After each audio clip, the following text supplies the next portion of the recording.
ஆந்திராவில் மழை வெள்ளம் பாதிப்பு ஏற்பட்ட பகுதிகளில் ஜேசிபி வாகனத்தில் பயணித்து பொதுமக்களை அம்மாநில முதலமைச்சர் சந்திரபாபு நாயுடு சந்தித்தார். ஆந்திர மாநிலத்தில் கடந்த சில தினங்களாக கொட்டி தீர்த்த கனமழையால் மக்களின் இயல்பு வாழ்க்கை கடுமையாக பாதிக்கப்பட்டுள்ளது.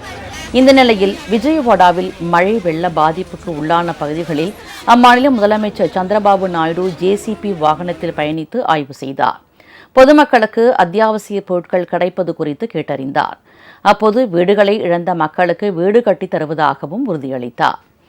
இதனிடையே விஜயவாடா சிங் நகர் காலனி பகுதியில் கழுத்தளவு தேங்கிய தண்ணீரில் கைக்குழந்தையை பிளாஸ்டிக் பெட்டியில் வைத்து குடும்பத்தினர் கொண்டு செல்லும் வீடியோ சமூக வலைதளங்களில் வைரலாகி வருகிறது.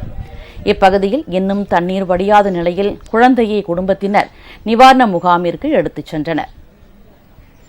இதனிடையே தெலுங்கானா மாநிலத்தில் கனமழை மற்றும் பெரு வெள்ளத்தால் சேதமடைந்த ரயில் தண்டவாளம் 36 மணி நேரத்தில் சரி செய்யப்பட்டுள்ளது.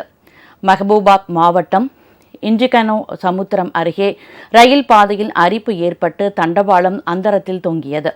இதனால் ரயில் போக்குவரத்து அடியோடு நிறுத்தப்பட்டது. விரைந்து செயல்பட்ட ரயில்வே துறை ஊழியர்கள் ரயில் பாதையை சீர் செய்து சோதனை ஓட்டத்தை நடத்தியுள்ளனர். உங்கள் ராஜ் நியூஸ் தொலைக்காட்சியில் திங்கள் முதல் வெள்ளி வரை தினந்தோறும் பிற்பகல் 2 மணிக்கு உங்கள் பகுதியில் உள்ள குறைகளை நேரலையில் தெரிவிக்கும் புகார் பெட்டி நிகழ்ச்சி. பங்கு பெறுங்கள், பயனடையுங்கள், காணத் தவறாதீர்கள்.